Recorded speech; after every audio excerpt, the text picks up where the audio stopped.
2 दिन बाद ही सही, लेकिन जब मालदीव्स के सदर मोइज़ू की शी जिनपिंग से मुलाकात कराई गई तो बीजिंग में मोइज़ू का बड़ा इस्तकबाल हुआ।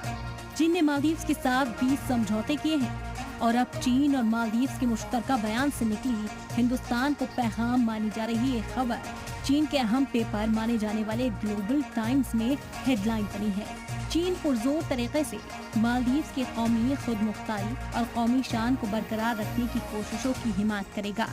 साथ ही मालदीव्स के अंदरूनी मामलों में विदेशी दखल की सख्ती से मुखालफत करेगा। मालदीव्स एक चीन पॉलिसी की पासदारी करेगा। साथ ही मालदीव्स चीन के अंदरूनी मामलों में किसी भी बहाने फौरन दखल की पूरी तरह से मुखालफत करेगा। चीन के नेशनल इंटीग्रेशन एफर्ट्स में भी मालदीव्स हिमायत करता है। माना जा रहा है कि इस पूरे बयान के जरिए चीन ने जहां हिंदुस्तान को वार्निंग देने की कोशिश की है, वहीं ताइवान मुद्दे पर मालदीव्स की हिमायत भी हासिल कर ली है।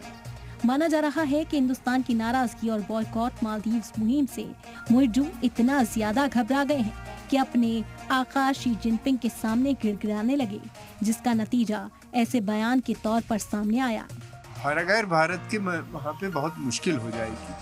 भारत से एक तो सब ज़्यादा पर्यटन जाते हैं, फिर उसके अलावा हमारा ट्रेड भी है, और दूसरी चीज़ ये है कि रिश्ते बहुत पुराने हैं और वहाँ पे भारतीय समर्थन में काफ़ी बड़ा लोग हैं, काफ़ी बड़ी संख्या में लोग हैं जो भारत चाहते हैं कि भारत से संबंध बने रहें।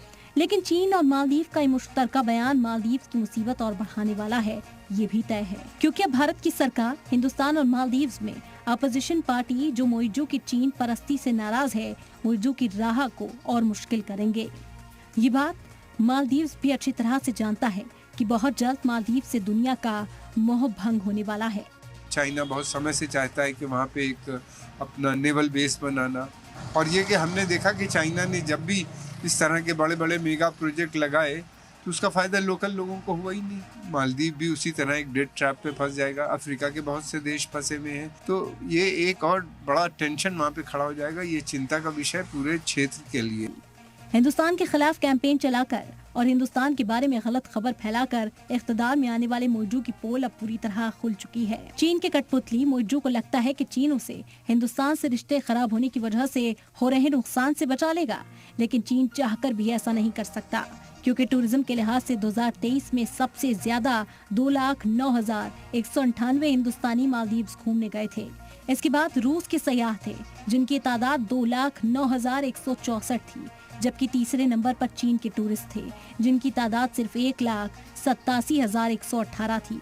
जाहिर है कि अब इस साल मालदीव्स में हिंदुस्तानी टूरिस्ट की तादाद कम होने वाली है, इसीलिए मालदीव्स अब चीन से आस लगाए बैठा है।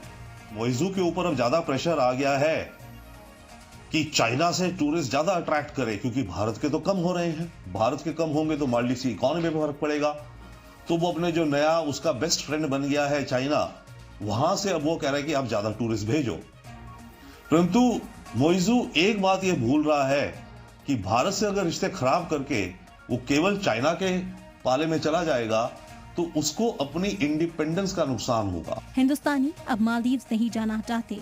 इसी के साथ दुनिया को मालदीव्स का ऑप्शन लक्षद्वीप की खूबसूरती को भी प्रमोट किया जा रहा है। हिंदुस्तान में आने वाले गैर मुल्की टूरिस्ट को भी लक्षद्वीप के तौर पर एक शानदार ऑप्शन मिल रहा है। ऐसे में मालदीव जाने वाले दुनिया भर के टूरिस्ट भी लक्षद्वीप का रुख कर रहे हैं।